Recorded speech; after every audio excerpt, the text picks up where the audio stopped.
What's happening? Hey everyone. So as you can tell by the title, this is a remake of my Fanboy and Chum review.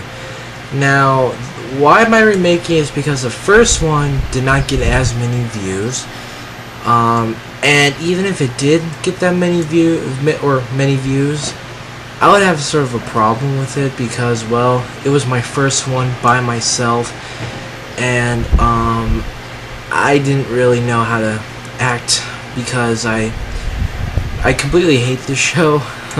If you guys watched it or not, my review, but I did kind of act a little bit. I act like I was in hell, so I just want to remake this and kind of construct everything I'm trying to say, and I actually have a suggestion on where the show may go, or just in general how it could be better.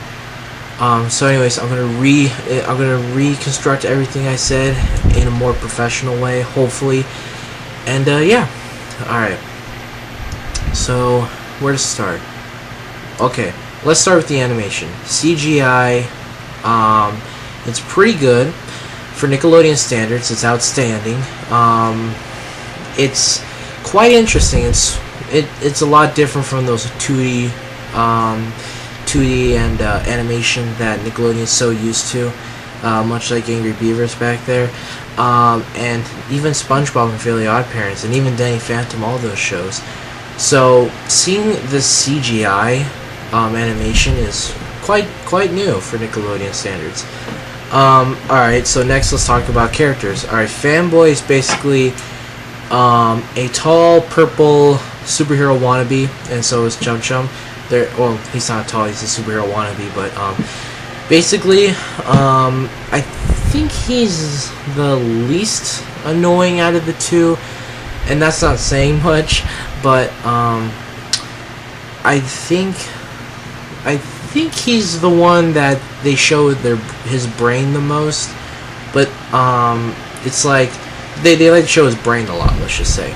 And like Brain Freeze, because I managed to watch a lot more episodes, so like Brain Freeze and the brain coming out of the episode I was talking about in the review, which would be Book Report of the Dead.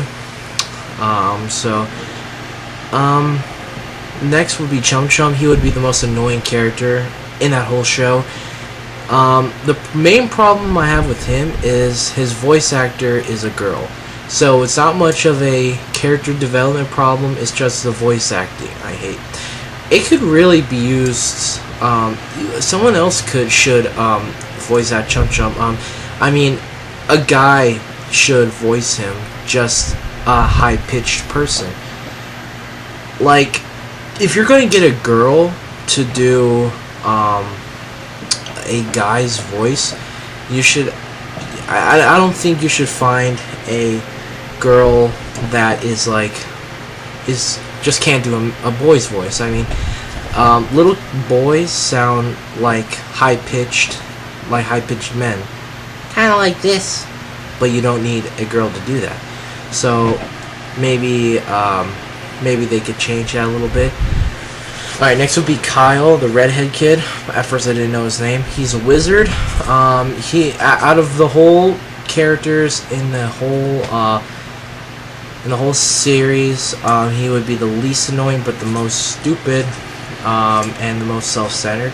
Saying that is kind of mean, but he is like a wizard type person. He likes to do wizard spells and try to like get rid of Fanboy and Chum. He hates them, so you have to have an enemy in almost every cartoon. So yeah, he's just your average wizard enemy nerd person.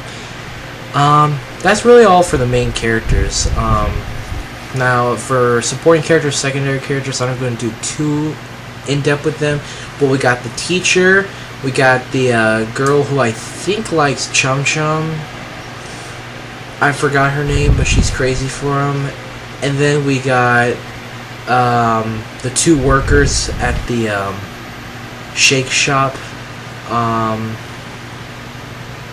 And then we got that fat guy with the beard, I think, or the mustache. I don't know. I'm trying to remember everything here because I haven't watched that show in a while. You guys could see why. It's just not my type of show, but yeah, so those are all the characters that are not the main characters that I can think of on the top of my head. Alright, so let's move on to character development. Not too much thought into it, to be honest with you. It just seems like your average two annoying boys that go to school that want to be superhero wannabes that are annoying. It doesn't really seem like they put too much effort into some jokes and even the character development. I mean, like I said, the animation is good, just the characters, they're kind of unlikable. The only person you could really like would be Kyle because they hate him, but saying that, again, it's not saying much.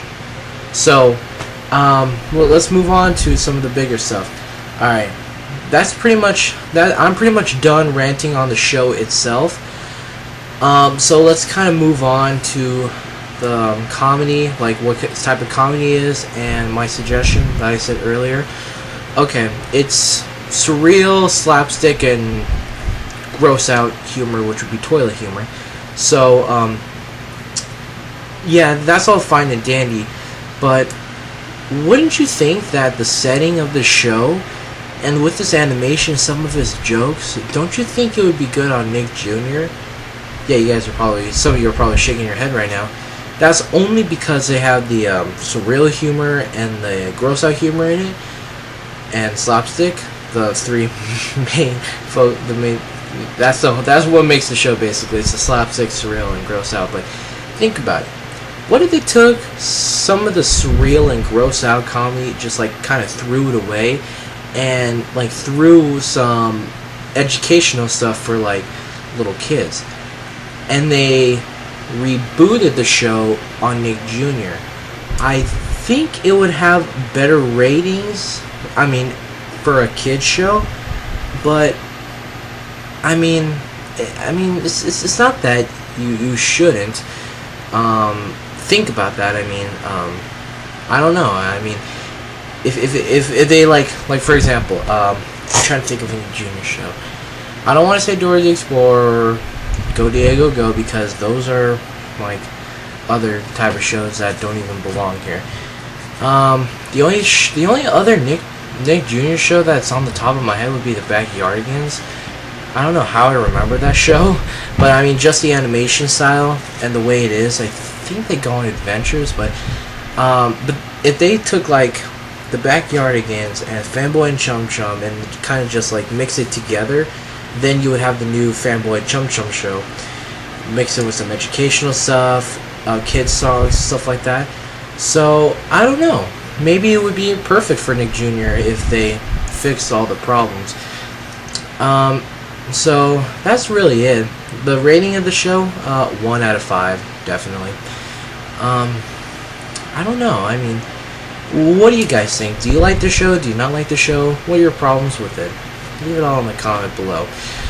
Also, what do you guys think of my idea? Because I think it's an okay idea. I don't know if they should do it or not, but, you know, I don't know. It's just my opinion against 1 billion people around the world. So, yeah. So that's pretty much it. I really don't have anything else to say about Fanboy and Chum other than if you have a kid, like, and I'm talking to the adults here, or just big brothers and sisters that have little siblings. If you have kids that are under the age of 10 or even 9, then this show would be okay for them. It's definitely not for teenagers or anybody over the age of 11, 12. So that's pretty much my Fanboy and Chum rant review. Yeah, I think that's really it, guys. I want to keep this review as short as possible and without trying to overcompensate anything. So how'd you guys think I did? I'm asking all these questions. Anyways, thanks for watching, guys. Leave the comments below and like this video. And yeah, so thanks for watching, guys. Later.